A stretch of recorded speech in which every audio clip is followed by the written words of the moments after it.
नमस्कार श्रद्धास किचन को आपण मानक स्वागत। आज मु आपण मानक पई नहीं आसी मैगी मसलार रेसिपी जोटा खाइबा को पिला मानक बहुत पसंद आसे। तेबे आसंतु बनैबा। प्रथमे गोटे कड़ाई नहीं जिबा। एबे हम सेथिरे 3 रु 4 चम्मच तेल दे दबा। तेलटी भल भाबरे गरम हे जिबा परे हम सेथिरे 2 रु 3टा कंचा लंका को ऐड करनबा। कंचा लंकाटी टिक्के भाजी हे गले गोटे मीडियम साइज रे प्याज को एमती छोट छोट पीस करी काटिकी पकई नबा। देखते एबे ताको टिक्के हल्का भाजी नबा। एबे हम सेथिरे गोटे मीडियम साइज रे कैप्सिकम को एमती काटिकी ऐड कर नबा। एबे हम ताको टिके भल भाबरे तेल रे भाजी नेबा। एबे हम सेथिरे किछि ग्रीन मटर को ऐड करिबा।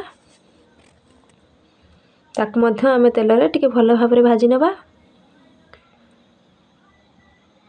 एबे हम सेथिरे गोटे मीडियम साइज रे टमाटर को काटिकी नै जिबा।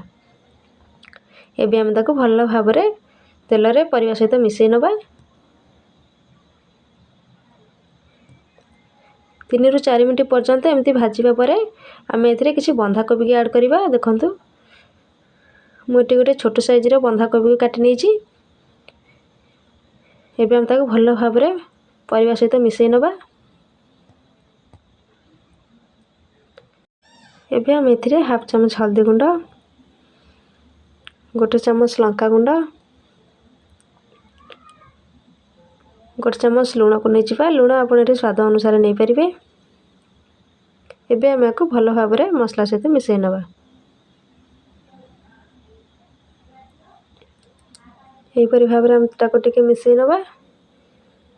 एबे हमें परिबाटी को टिके सिझिबा पई घोडणी दे कड़ाई रे छाड़ दबा। 3 रु 4 मिनिट पर्यंत एमती हम ताको छाड़ी दबा। देखंतु एबे 3 रु 4 मिनिट हे गलानी। एबे हम ढांकुणी को खोली नबा। देखंतु हमर परिवा पाखा पाखी सिझी आसलानी। एबे हम ताको भल भाबरे टिके घांटी नबा। एबे हम एथिरे किछि कटा धनिया पत्र को ऐड कर नबा। एबे हम ताको भल भाबरे परिवा सहित मिसई नबा।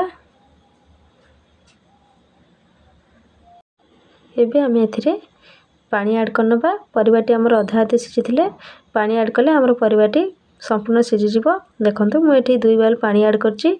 आपण मैगी अनुसार पानी ऐड करिवे। एबे हम ताको भल भाबरे टिके मिसई नबा। एबे हम एथिरे किछि मैगी रो मसला को ऐड करिवा। देखंतु एबे हम ताको टिके भल भाबरे मिसई नबा। एबे हमें पानी टिको टिके फुटिया पई घोडणी देई 3 रु 4 मिनिट पर्यंत छाड़ी दबा। देखंतु 3 रु 4 मिनिट हे गलानी। एबे हमें ढांकुणी खोली नबा। देखंतु हमर भल भाबरे पानी टी फुटी आसलानी। परिवा मध्य सिझी जाईची। एबे हमें एथिरे मैगी को ऐड कर नबा। देखंतु मु एबे मोर मैगी को ऐड करनेली। एबे हम ताको भल भाबरे मिसई नबा।